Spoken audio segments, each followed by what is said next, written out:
저는 일부 예배 때 계속해서 사무엘 하에 있는 말씀을 가지고 설교를 했는데요. 다윗에 관한 이야기를 설교하고 있어요. 근데 다윗을 좀 더 알기를 소망하는 마음이 생겼습니다. 그래서 아무래도 다윗이 지은 시를 보면 다윗의 마음을 좀 알 수 있지 않을까 생각해서 지난주부터 이제 시편에 있는 말씀을 함께 살펴보고 있습니다. 오늘 여러분들이 보신 이 시편 11편의 말씀은 다윗이 지은 시입니다. 시편이 총 150편으로 되어 있습니다. 근데 150편 중에 73편이 다윗이라고 하는 사람이 지은 시입니다. 다윗은 이스라엘 왕이기도 했지만 구대에 많은 시를 남기는 참 낭만적인 그런 작가이기도 했어요. 제가 다윗의 시를 묵상할 때마다 항상 느끼는 게 있습니다. 이 다윗이라고 하는 사람은 어떠한 상황을 만나든지 항상 하나님만 바라본다는 거예요. 아플 때도 하나님 바라보고, 죽기 직전에도 하나님 바라보고, 고통스러울 때도 하나님 바라보고, 아들들이 자기를 죽이겠다고 구테타를 일으켜도 누구를 바라봅니까? 하나님만 바라보는 그런 모습들을 우리에게 보이더라라는 겁니다. 해만 바라본다고 해바라기라고 하듯이 다윗은 정말 주만 바라보는 주바라기 같은 그런 사람인 것 같아요. 정말 다윗이 참 대단하다고 생각되는 부분은 다윗이 항상 고난이 찾아오지만 그 고난 가운데 있는 그 모습을 쳐다보지 않는다는 겁니다. 보통 사람이 아프면 아픈 것만 보거든요. 사람이 힘들면 그 힘든 일만 생각하는 거예요. 그렇잖아요. 보통 사람은 상식적으로 항상 내가 어렵고 힘든 모습만 바라보게 되어 있습니다. 그런데 여러분, 이 다윗이라고 하는 사람은 어떤 절망의 언덕을 한참 걸어 올라가도 그 언덕 너머에는 분명히 하나님이 계실 거다, 그런 확신을 가지고 늘 그 언덕 너머에 계시는 그 하나님을 나와 함께 해주신다는 것 확신하면서 묵묵하게 그 상황을 극복해 나가는 사람이 바로 이 다윗이라고 하는 사람이라는 거죠. 오늘 시편 11편에 있는 말씀도 마찬가지예요. 지금 다윗이 굉장히 어려운 상황 가운데 있는데 결국에는 하나님을 찬양하고 있는 거예요. 결국에는 뭐라고 얘기합니까? 하나님의 얼굴을 바라보겠다. 다른 거 안 바라보고 하나님만 바라보겠다는 거예요. 그렇게 찬양하면서 끝나는 시가 여러분 오늘 우리가 같이 읽은 시편 11편에 나오는 말씀이라고 하는 것입니다. 다윗이 어떻게 그 절망적인 상황 가운데서도 어떻게 하나님을 바라보고 있는지, 그리고 또 어떻게 그것을 이기고 있는지를 아주 임팩트하게 짧게 설명하고, 굵게 짧게 설명하고 있는 내용이 바로 오늘 우리가 읽은 이 시편 11편에 나오는 말씀이라고 할 수 있습니다. 그 말씀 우리가 한번 살펴보면서 다윗이 과연 어떻게 그 상황을 이겨나갔는지를 여러분들과 함께 살펴보도록 하겠습니다. 1절에 있는 말씀을 우리 다 같이 한번 읽어보도록 하겠습니다. 시작. 내가 여호와께 피하였거늘 너희가 내 영혼에게 새같이 내 산으로 도망하라 함은 어찌함이니까. 여러분 오늘 본문 1절에 보시면 내가 여호와께 피했다라고 지금 다윗이 얘기하고 있어요. 여러분 다윗의 시편을 쭉 보시다가 내가 여호와께 피했습니다라는 구절이 제일 처음 나오면 다윗이 아주 위급한 상황 가운데 있다라고 생각하시면 돼요. 이 사람이 지금 죽기 일부 직전이구나, 그렇게 생각하시면 됩니다. 제일 위급할 때, 자신에게 가장 절망적인 상황이 찾아왔을 때, 자기가 정말 이겨내기 힘든 시험과 환난이 찾아왔을 때 항상 다윗이 가장 먼저 한 행동은 매우 심플하고 간단합니다. 그냥 주님께로 피하는 것입니다. 그냥 죽기에 피하는 거예요. 내게 어려움이 오면 죽게 피하는 거예요. 내게 병이 오면 죽게 피하는 거예요. 내게 아픔이 오면 주님께 피하는 거예요. 그래서 다윗이 항상 시편을 쓸 때 정말 어렵고 힘들 때 그 상황을 표현할 때 늘 쓰는 표현이 바로 내가 여호와께 피했다라고 하는 그런 말을 사용하고 있다는 거예요. 바로 그 말을 오늘 여러분 우리가 읽은 이 시편 11편 1절 말씀에 이용하고 있다라고 하는 것이죠. 그럼 도대체 그 위급한 상황이 어떤 상황인가? 2절에 보면 그 상황이 잘 나오고 있습니다. 우리 2절에 있는 말씀 다 같이 한번 읽어보겠습니다. 시작. 악인이 활을 당기고 화살을 시에 먹이며 마음이 바른 자를 어두운 가운데서 쏘려 하는도다. 이 마음이 바른 자는 다윗을 이야기하고 있습니다. 그런데 누군가가 다윗에게 지금 활 시위를 당겨서 다윗을 쏘려고 하고 있다는 거예요. 근데 여러분, 문제는 그 활을 쏘는 시기가 낮이 아니라 밤이라고 하는 겁니다. 여러분, 낮에는 활을 쏘면 어느 정도 피할 수 있어요. 내가 좀 약간 민첩하고 동작이 빠르면 저기서 쏘면 이렇게 피하면 되는 거예요. 근데 여러분, 밤에 아무것도 보이지 않는 밤에 누군가가 활시위로 나를 겨누고 있다면 그 활이 어디서 날라오는지 누가 알겠습니까? 앞에서 날라올 수도 있고 뒤에서 날라올 수도 있는 거예요. 그러니까 이 말이 무슨 말이냐면 다윗이 지금 극도로 하나님 앞에서 두려워하고 있는 모습을 우리에게 보여주고 있다는 거예요. 그러니까 이미 게임은 끝났다는 거예요. 밤에 누군가가 다윗을 향해 활을 겨누고 있다는 말은 다윗은 이미 죽었다는 말이에요. 도저히 어떻게 피할 수가 없다는 거예요. 여러분, 그 컴컴한 밤에 양사박에서 활을 들어서 나를 향해 있는데 사람은 보이지 않아요. 얼마나 두렵겠습니까? 그 두려운 마음을 가지고 지은 시가 바로 오늘 본문에 있는 말씀이라고 하는 것이죠. 그런데 이렇게 생명의 위협을 받는 다윗이 지금 누구에게로 피신하고 있습니까? 바로 여호와 하나님께로 피신하고 있다고 고백하고 있다는 거예요. 왜 다윗은 하나님께로 피하고 있습니까? 그 이유가 4절과 5절 말씀에 보면 나옵니다. 여러분, 우리 4절과 5절에 있는 말씀 제가 한번 읽어보겠습니다. 여호와께서는 그의 성전에 계시고 여호와의 보좌는 하늘에 있으며 그의 눈이 인생을 통촉하시고 그의 안목이 그들을 감찰하시는도다. 5절, 여호와는 의인을 감찰하시고 악인과 폭력을 좋아하는 자를 마음에 미워하시도다. 다윗이 그 절박한 상황 가운데 있는데 다윗이 하나님께로 피하는 이유를 그 짧은 그 2절에 4가지 이유를 가지고 얘기하고 있어요. 첫 번째가 하나님은 우리의 성전이라는 거예요. 두 번째가 하나님의 보좌가 하늘에 있다는 거예요. 땅에 있는 것이 아니라 세상 왕처럼 땅에 있는 것이 아니라 하늘의 보좌에 하늘에 그 보좌가 있다라는 거예요. 그리고 세 번째는 그의 눈동자는 늘 우리를 살피고 우리를 꿰뚫어 보고 있다는 거예요. 늘 지켜보고 있다는 거예요. 제가 이리로 가는지 저리로 가는지 제가 아픈지 안 아픈지 늘 지켜보고 계신다는 거예요.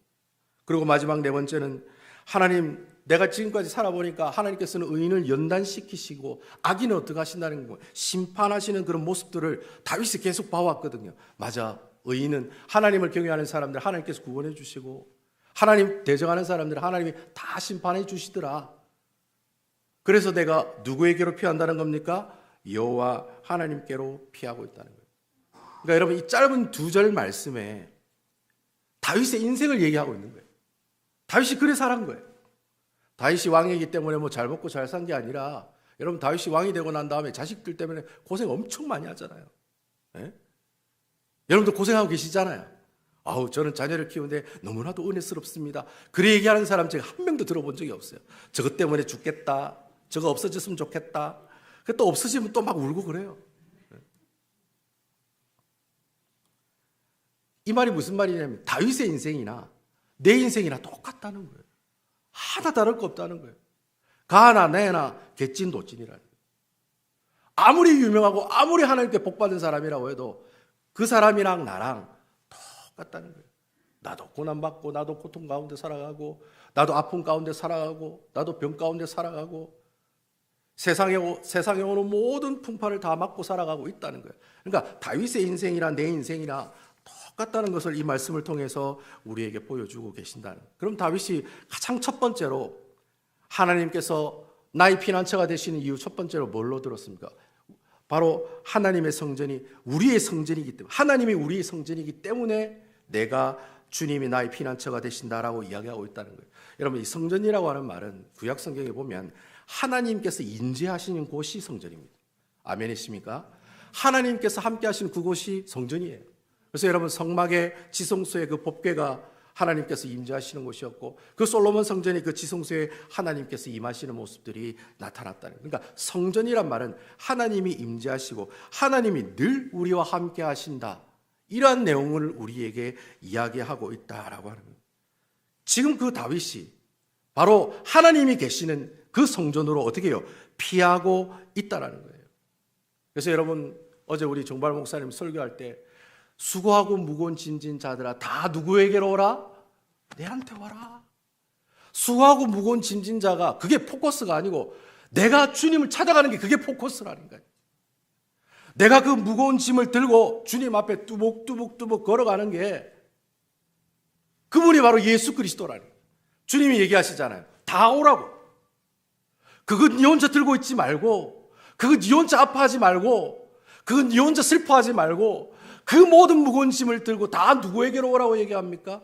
예수 그리스도에게, 나한테로 와. 그렇게 이야기하고 계신다. 여러분, 우리가 믿고 있는 이 예수님의 이름은 크게 두 가지 이름을 가지고 있어요. 여러분, 예수님은 마태복음 1장 21절에 보면 자기 백성을 저희 죄에서 구원할 자다. 구원자라는 거예요. 여러분들이 믿고 있는 그 예수님 구원자라는 거예요. 그리고 여러분, 두 번째는 어떤 이름을 가지고 계십니까? 임마누엘이라고 하는 이름을 가지고 계세요. 늘 우리와 항상 함께 하시는 그분, 바로 그분이 예수 그리스도이시다. 근데 중요한 것은 그 예수 그리스도가 지금 어디에 계시냐라는 거예요. 여러분, 어디에 계세요? 여러분, 주일학교 아이들에게 예수님 어디 있어요? 라면 다 여기 있다고. 예수님 어디 계세요? 다 내 마음속에, 어려운 말로 내주하신다. 내 마음속에 계신다는 거예요. 여러분, 아멘입니까? 내가 예수 그리스도를 주로 고백하고 주를 영접한 사람들은 성령 하나님의 그의 심령과 그의 마음속에 내주하고 계시는 거예요. 주인으로 딱 자를 잡고 계시는 거예요. 곧 여러분, 우리가 누구라는 겁니까? 예수 그리스도를 품고 있는 하나님의 성전이 된다라고 하는 것이죠.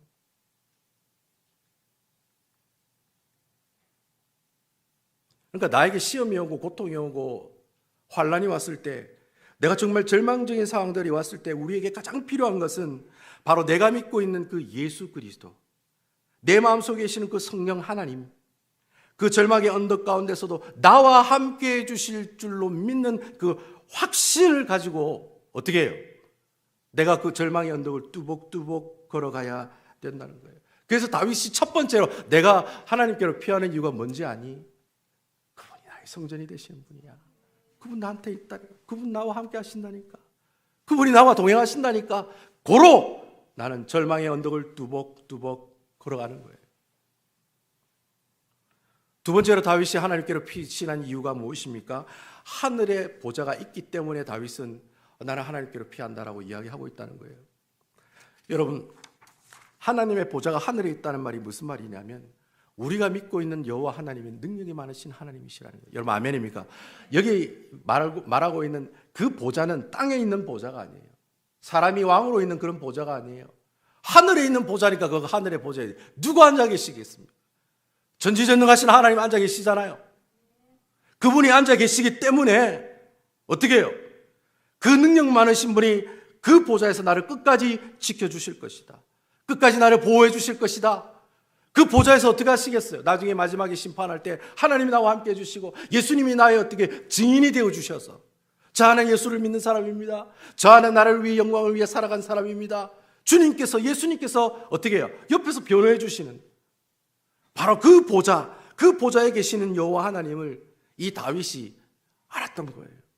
그래서 그가 하늘의 보좌에 계시는 그 주님, 그 주님에게라고 어떻게 한다? 내가 피신합니다.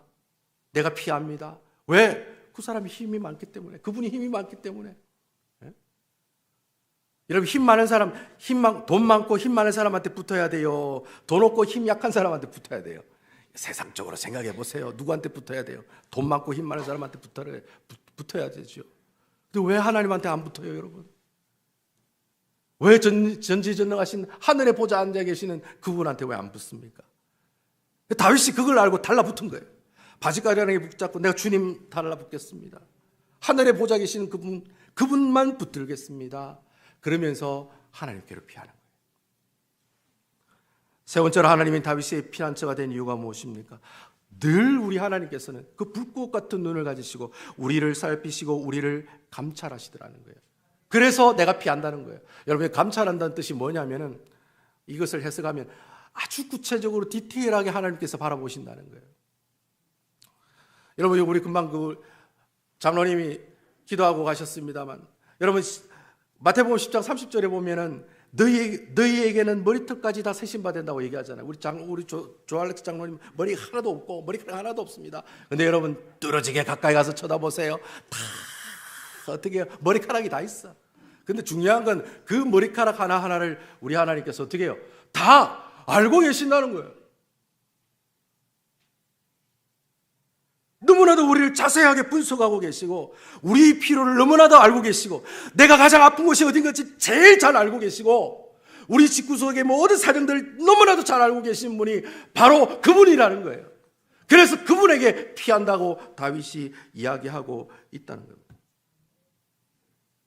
그리고 마지막 네 번째로 5절에 보면 다윗이 하나님을 나의 피난처로 삼은 이유가 나옵니다. 하나님은 의인을 감찰하시고 악인은 미워하시는 분이시기 때문에 내가 하나님께로 피한다는 거예요. 여러분 여기도 보면 감찰한다는 말이 나오는데 여기서 말하는 감찰한다는 디테일하게 그걸 본다는 얘기가 아니라 연단하신다는 뜻이에요.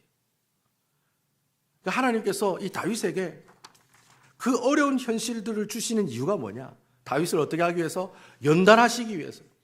의인을 연단하시기 위해서, 하나님이 기뻐하시는 사람으로 만들기 위해서, 그 순금 같은 정결한 그 금이 나오는 그 순금 같은 그 신앙을 갖게 하기 위해서 계속해서 하나님께서 다윗에게 어려움을 주시고 시험과 환난을 허락해 주셨다는 거예요.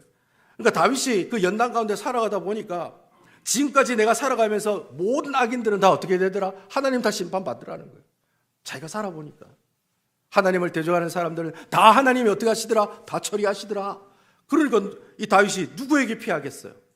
나를 연단하시고 나를 끝까지 하나님께로 인도해 나가시는 그 여호와 하나님, 바로 그분께 피하겠다라고 다윗이 고백하고 있다는 거예요. 그래서 여러분 마지막 6절과 7절은 결론이에요. 결론. 다윗이 하나님이 나의 피난처가 되겠다는 그 결론을 이야기하고 있다는 거예요. 자, 우리 6절과 7절에 있는 말씀, 제가 6절 읽고 여러분 7절 읽고 한번 같이 한번 읽어보겠습니다. 악인에게 그물을 던지리니 불과 유황과 태우는 바람이 그들의 잔에 소득이 되리로다.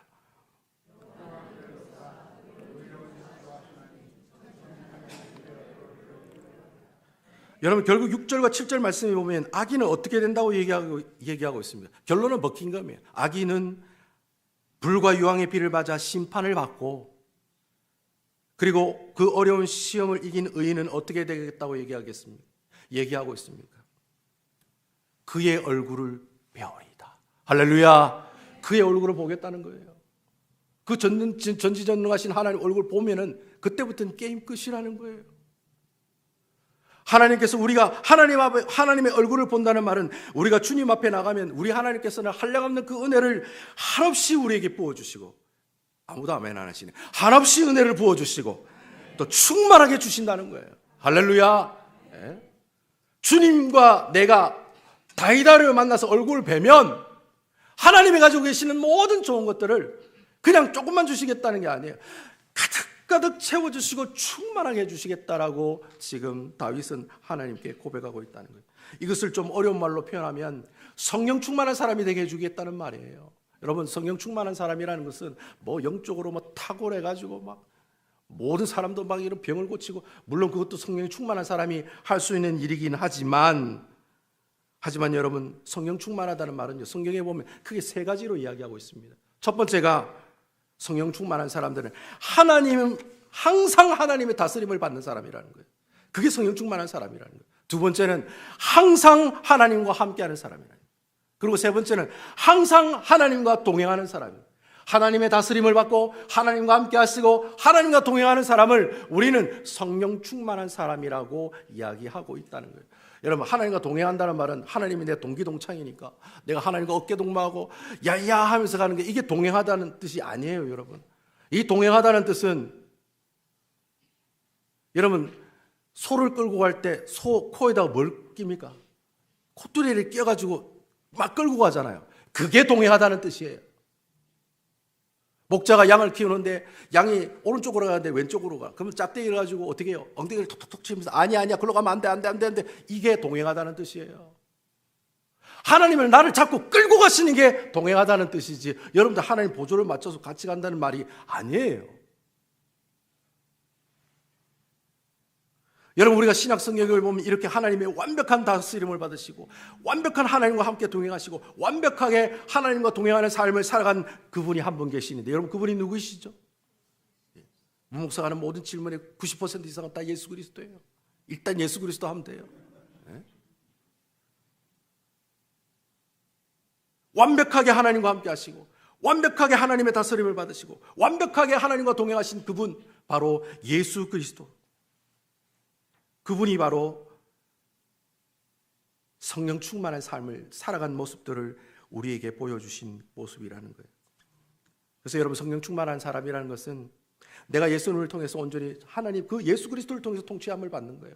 그리고 예수 그리스도를 통해서 늘 함께하는 사람이요, 예수 그리스도와 함께 동행하는 그 사람, 하나님의 인도하심을 100% 믿고 따라가는 사람, 바로 이 사람을 우리는 성령 충만한 사람이라고 하는 거예요. 자, 그러면 하나님께서 이 성령 충만한 사람을 어떻게 만들어 가시나? How to do that? 그걸 어떻게 하시냐는 거예요. 어떻게 성령 충만한 사람을 만들어 가시느냐? 내가 교회 열심히 다니고 교회를 열심히 봉사하면 자연스럽게 성령 충만한 사람이 될 수 있을까? 물론 세상 사람들 기준으로 보면 이렇게 열심히 내는 사람들이 성령 충만한 사람처럼 보일 수도 있어요. 하지만 우리 하나님께서는 성령 충만한 사람을 만드는 방법이 너무 스페셜한 방법이에요. 여러분, 우리 하나님이 성령 충만한 사람을 만드실 때 오늘 본문에 나오는 다윗처럼 어떤 환경을 주세요? 도저히 견디지 못하는 그 고통의 언덕, 절망의 언덕을 뚜벅뚜벅 걸어가게 하시면서 성령 충만한 사람으로 만들어 가신다는 거예요. 다윗이 꽃길만 걸어가면 얼마나 좋겠어요? 기름 부음 받는 그 순간부터 당신은 우리 이스라엘 왕이시오 하면서 이스라엘 12지파가 다윗을 그냥 한 번에 그냥 왕으로 세우면 얼마나 좋겠습니까, 여러분? 근데 여러분, 다윗이 기름 받는 그 순간부터 어떻게 고난의 연속이요, 사울의 칼이 10년 동안 피해 도망다니는 그런 어려움, 절망의 언덕을 걸어가는 그런 삶을 경험하게 되잖아요. 그러니까 여러분, 성령 충만한 사람이 되는 그 길은 꽃길이 아니라 가시밭길이에요. 우리 하나님께서는 여러분들로 하여금 성령 충만한 사람을 만드시기 위해서 계속해서 가시밭길을 걸어가게 하시는 거예요. 계속해서 병을 주시고, 계속해서 아픔을 주시고, 계속해서 고통을 주시는 거예요. 왜? 성령 충만한 사람을 만들어 가기 위해서.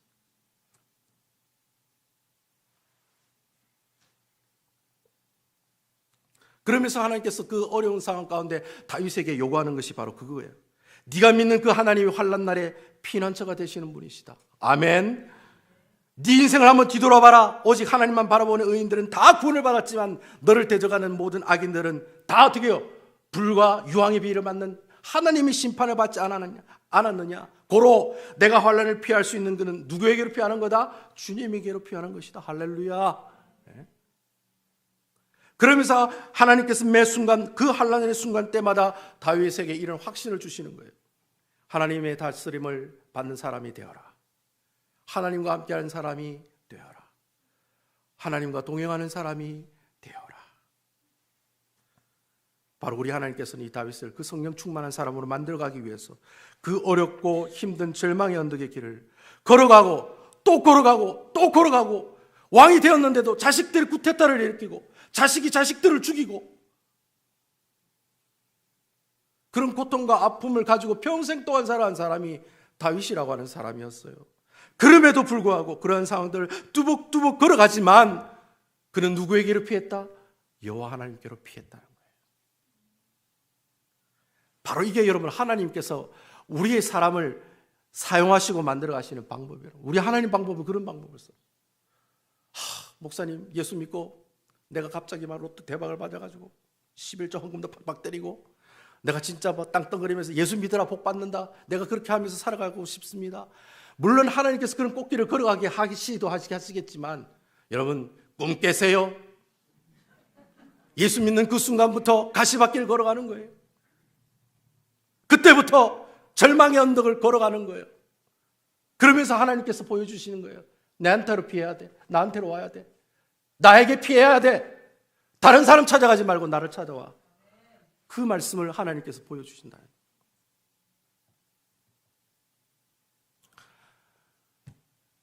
제가 이 말씀을 준비하면서 제 인생을 한번 쭉 이렇게 한번 훑어봤어요. 과연 내 생에 가장 내 인생의 전환이 있었던 때가 어느 때였는가 생각해 보니까 1998년도였더라고요. 응답하라 이그룹 파파레 아니에요, 여러분. 1998년도예요. 1998년도는 제가 대학교를 졸업하는 그런 해였습니다. 저는 공대를 나왔어요. 인더스트리얼 엔지니어링, 산업공학과 출신이에요. 공대 4년 졸업하면서 졸업 논문을 쓰면서 제가 준비한 게 바로 신학대학원을 가기 위한 공부를 하기 시작했어요. 그리고 열심히 공부했습니다. 저는 열심히 1년 동안 준비했기 때문에 그 졸업 논문 쓰는 그 바쁜 가운데서도 그 도서관에 가서 성경을 가지고 하나님의 말씀을 공부했어요. 시험 쳐서 합격해야 되니까.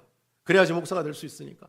그래서 저는 1년 동안 열심히 준비했기 때문에 절대로 떨어진다고 생각해 본 적이 없어요. 나는 분명히 붙는다. 하나님께서 그런 은혜를 주실 거다. 나는 분명히 신학교 갈 수 있다. 그런 마음을 가지고 시험 당일 시험을 치러 갔다는 거 아닙니까? 근데 여러분, 시험을 치기 전에 갑자기 어떤 빼짝 마르고 머리가 허옇고 안경 끼신 어떤 교수님이 한 분 들어오시더니 나중에 알아봤더니 구약학 교수님이었어요. 그때 그 교수님께서 갑자기 들어오시더니 문용주 씨 있냐고. 저라고. 잠시 와서 좀 면담 좀 해야 되겠다고. 갔어요. 학장실로 끌려갔는데 가니까 갑자기 이 학장님께서 하시는 말씀이 이번에 시험 치기가 좀 힘들겠다고. 내년에 와서 치라고. 시험 치기 전에. 시험 치기 전 바로 그 순간에 내년에 와서 치래요. 제가 그 얘기 듣고 아니 왜 그렇습니까? 라고 얘기했더니 내가 학생들의 그 지원서를 꼼꼼히 살펴보니까 세례 받은 지가 얼마 안 됐네요. 이렇게 얘기하더라고요. 제가 좀 예수 믿고 난 다음에 확신이 있으면 세례를 받아야 됐다고 생각하고 세례를 좀 늦게 받았어요. 그래서 원래 교회 헌법상 신학대학원에 갈 수 있는 자격이 세례받고 3년이 지나야지만이 36개월 지나야 시험을 칠 수가 있는 거예요. 근데 그분이 그걸 꼼꼼하게 계산을 한 거예요. 계산을 하니까 3개월이 모자라는 거예요. 3개월이. 그래서 제가 그랬어요. 그래 1년, 2년, 3년 하면 그냥 되는 것 같은데요. 제가 이래 얘기했는데 그게 아니라는 거예요. 3년이 안 됐기 때문에 내년에 와서 치라는 거예요. 그래가 제가 급하게 담임 목사님한테 전화해가지고 이 사람이 이렇게 얘기하는데 좀 도와주세요. 담임 목사님도 힘이 좀 좋으신 분이었거든요. 엄청나게 큰 교회 총회장 하시는 그 목사님이었기 때문에 전화를 돌렸는데 담임 목사님이 얘기해도 전혀 먹히지가 않는 거예요. 이 학장님이 절대로 안 된다는 거예요. 교회 헌법책을 딱 펴놓고 33개월이 안 됐기 때문에 3개월이 부족하니까 안 된다는 거예요. 다시 그러니까 할 수 없다고. 내년에 와서 시험 치라고. 그리고 제가 여러분 눈물을 머금고 그 자리에 일어서서 그 신학교 교문을 나가는데 얼마나 눈물이 흐르는지 갑자기 막 주마등처럼 제가 막 예수 믿으면서 아버지한테 얻어 터지는 거, 아버지한테 또 집 쫓겨나가 한 달 동안 집 못 들어간 거 막 서러웠던 게 막 계속 파노라마처럼 막 지나가는 거예요. 그러니까 더 눈물이 나오는 거예요. 나는 목사가 되려고 이 어려운 가운데서도 하나님 앞에 이렇게 충성하려고 신학교 가려고 시험 치려고 왔는데 우리 주님은 내년에 치라고 이렇게 나를 돌려보내시다니 이러면 원망의 눈물을 막 흘리고 있었다라고 하는 것이죠. 그 짧은 순간에 별의별 생각을 다 했다니까요. 내가 1년 동안 뭐 먹고 사느냐. 제가 그때 또 4년 동안 자취생활하고 있었거든요. 자취방 다음 주에 방 빼야 되는데 제가 다 계획을 한 거예요. 뭐라고 계획했냐면 내가 신학대학원을 가면 기숙사 생활을 하겠지. 4년 동안 기숙사 생활하면 집이 필요 없잖아요. 주일날은 교회 와서 밥 먹고 자면 되고 또 이래 살아가다 보면 교회에서 또 사례비도 줄 거고 또 교회에서 또 좋은 교회 만나면 등록금도 줄 테니까 그렇게 해가지고 내가 신앙생활하면 될 거다. 이렇게 막 완벽한 계획을 짜고 시험만 합격하면 되는데 우리 하나님께서는 시험도 못 치게 저를 그 자리에서 어떻게 해요? 이동하시게 만들었다라는 거 하는 거예요. 제가 가지고 있는 계획이 한순간에 모두 다 사라지는 그런 가운데 있었다는 거예요. 보통 여러분 이런 상황 가운데 있으면 예수 안 믿는 사람은 어떤 반응을 보입니까? 어떤 반응을 보여요? 한잔 해야지 뭐 어쩌겠어요. 에? 내 인생이 왜 이러냐고, 왜 주님 내 앞길을 막으시냐고 다 그렇게 하겠죠. 근데 여러분 정말 신기한 것은 순간 마음속에 그런 원망과 불평 가운데 쑥 지나가다가 갑자기 그런 마음을 하나님께서 주시더라고요. 갑자기 하나님께서 담대한 마음을 주시는 거예요. 그리고 하나님께서 기대감을 막 주시는 거예요. 아무도 아멘 안 하시냐. 자기 일 아니라고, 지 일 아니라고. 저는 그때 말로 표현할 수가 없는데 막 그 슬픈 그 상황 가운데서 갑자기 막 담대함이 생기고 기대감이 생기는 거 있죠. 그 순간 저희 모든 생각이 다 바뀌는 거예요. 1년 동안 분명히 하나님께서 모든 것을 먹여주실 것이다. 아멘. 모든 것을 책임져 주실 것이다. 아멘이시죠? 모든 것들을 주님께서 다 준비하고 계셨을 거다. 걱정하지 말라는 거예요. 그러니까 갑자기 막 담대함이 막 생기고 갑자기 또 기대감이 생기는 거예요. 도대체 하나님 나에게 어떠한 은혜를 주시려고 이런 황당한 멘붕에 빠지는 상황을 주셨을까? 그럼 막 기대감이 생기는 거예요. 자, 여러분. 이문영주라고 하는 이 청년이 1년 동안 신대원 재수 생활을 하면서 잘 먹고 잘 살았을까요? 비참하게 살았을까요? 네. 네, 비참하게 여러분, 결론은 버킹엄이라고. 여러분, 하나님이 이미 다 준비하고 계시더라고요. 할렐루야. 제가 자취방을 일주일 만에 빼야 된다고 그래서 일주일 만에 뺐어요. 근데 그 순간 갑자기 장로님한테 띠리릭 전화가 와서, 내가 지금 우리 아들이 군대 가가지고 방이 비어 있는데 여기 와서 살 마음이 있냐고. 완전 할렐루야, 땡큐죠. 감사합니다. 모든 짐 들고 다 장로님 댁에 가가지고 거기서 한 달 동안 제가 아침에 밥 주시지, 점심 도시락 싸주시지, 저녁에 도서관 가서 공부하고 오면 또 밥 주시지. 너무나도 행복한 시간을 보낸 거예요. 한 달 동안 있으니까 너무 한 달 동안 있기가 좀 거시기 하더라고요. 그래서 내가 안 되겠다, 하나님 새로운 처소를 주셔야 되는데, 근데 갑자기 교회 청년 하나가, 형님, 우리 집에 우리 방이 큰데 저하고 같이 삽시다. 나 지금 니한테 방세 낼 돈도 없는데. 괜찮습니다. 숟가락 하나만 얹으면 됩니다. 그냥 오세요. 몸만 오세요. 완전 땡기고 완전 할렐루야 하지 않습니까? 그래가 제가 시험 치고 합격하는 그 날까지 그 집에서 제가 잘 먹고 잘 살았다는 거 아닙니까? 할렐루야죠. 그러면 여러분, 잘 먹고 잘 살면 끝입니까? 아니잖아요. 돈도 있어야 되잖아요. 그래가지고 제가 시험도 못 치고 신학대학원에서 쫓겨났다는 얘기를 듣고 제가 얼마나 쪽팔렸겠습니까? 교회 성도들이 그거 다 알아가지고, 교회 가니까 다 알아. 제가 시험도 못 치고 쫓겨났다는 거 다 알아. 그러니까 모든 교회 청년, 우리 청년부에 우리 누님들이 많았거든요. 우리 누님들이 막 문영주, 우리 영주 살려야 된다고. 지금부터 알바 자리 다 수수문 해봐라. 그래가지고 교회 청년부하고 교회 집사님들이 막 또 어떻게 해요? 제 알바 자리를 막 여기 가봐라, 저기 가봐라 계속해서 추천해 주시는 거예요. 그러니까 하나님께서 그렇게 다 준비하시면서 어떻게 해요? 그러한 삶을 살아가게 해주셨다는 거예요. 저는 그 1년의 삶이, 아까 비참한 삶이라고 얘기하셨는데, 저는 그 1년 동안의 삶이 정말 성령 충만한 삶을 살았던 거예요. 그러니까 하루하루가 감사하지 않을 수가 없는 거예요. 알바해서 돈 벌어, 잘 수 있는 집 있어, 가까운데 도서관 가서 공부하고 오면 또 어떻게 해요? 거기서 또 잘 수 있는 공간도 있고, 또 내가 일해서 돈 벌 수 있는 그런 기회도 생기고. 제가 그때 신대원 학교의 그 교문을 나오면서 하나님께서 나에게 주셨던 그 담대함과 기대감의 모습들이 그대로 어떻게 해요? 실현되더라는 거예요. 제가 그 1년 동안 거의 재수 생활을 하면서 정말 하나님께서 큰 은혜를 주셨지만, 제가 제일 큰 은혜를 받은 게 뭐냐면 바로 이 제가 재수하는 동안에 전명지 씨를 만났다는 거 아닙니까? 우리 아내를 만난 거예요. 제가 재수를 안 했다면 제가 안 만나죠. 동그란 눈에 빨간 립스틱, 항상 파마 머리에 액센트 하얀 중고차를 남자처럼 몰고 다니는 자매를 내가 왜 좋아하겠습니까, 여러분? 저는 그래 생각했어요. 생머리 휘날리고 기도 크고 조용하고 기도도 많이 하고 목사님 장로님 딸이고 거기다가 직업은 간호사이거나 아니면 교사이거나 유치원 선생님이면 더더욱더 좋죠. 그런 자매를 원했지만 하나님께서는 갑자기 어떻게 해요? 그 자매를 통해서 알바 자리를 구하게 해주시네요. 그 자매를 통해서. 그러다 보니까 어떻게 해요? 고마우니까 밥도 한번 같이 사주고. 그렇게 된 거예요, 여러분. 예. 우리 하나님께서 제가 정말 절망적인 순간이라고 생각했을 때, 그 신학교 교문을 나갈 때 하나님께서 저에게 주셨던 그 담대함과 기대감, 하나님께서 왜 그 마음을 주셨을까요? 앞으로 네가 살아가는 그 1년은 네가 주도하는 삶이 아니라는 거예요. 내가 그 1년 내가 정확하게 책임져 줄게. 너는 나만 믿고 따라오라는 거예요. 너는 그냥 나에게로 피하면 돼. 너는 그냥 나에게로 피하면 돼. 내가 다 막아주고 내가 다 책임져 줄게. 그러니까 너는 그냥 나만 따라오라는 거예요. 할렐루야. 예. 여러분, 저는 오늘 이 10편 11편 말씀이 지금 다윗이 이러한 마음을 가지고 저는 시를 지었다고 저는 확신하고 있어요. 그가 그 절망의 언덕을 걸어가는 그 순간에 하나님께서 주시는 담대함이 있었을 것이고 하나님이 주시는 그 기대감들이 있었을 거예요. 그리고 그곳에서 어떻게 해요? 하나님의 놀라운 역사를 발견했을 거예요. 그리고 내가 그렇게 살아갔더니 모든 것을 던져 주님께 의탁했더니 주님께서 다 하시더라는 거예요.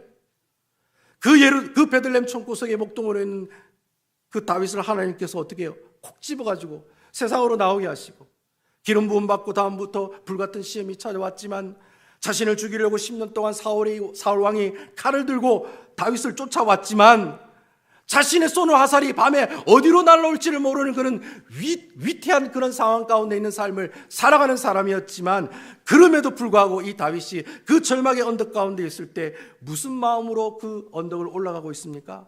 지금까지 피난처가 되어주셨던 그 하나님을 통해서 얻었던 그 담대함의 모습들.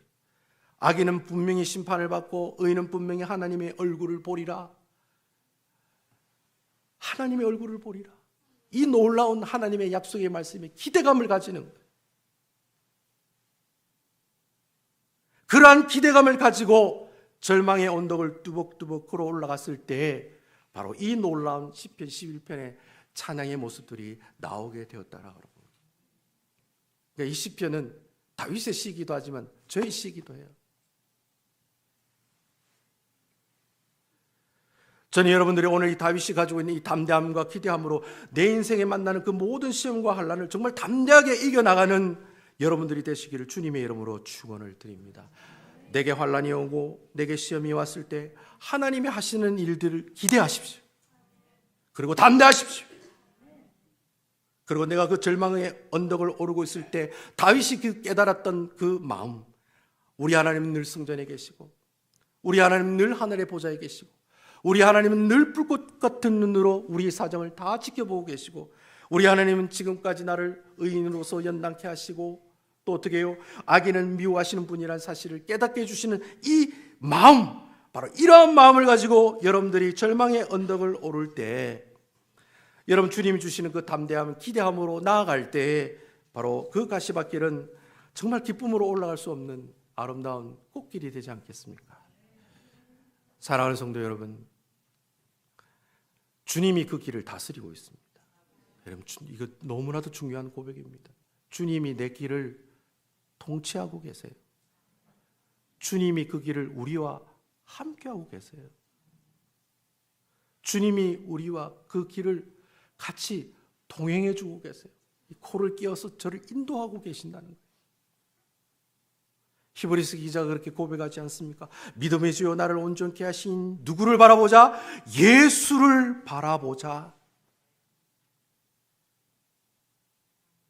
히브리서 기자가 마지막에 결론이 그거예요. 믿음의 주여 우리를 온전케 하시는 이는 오직 예수님밖에 없다는 거예요.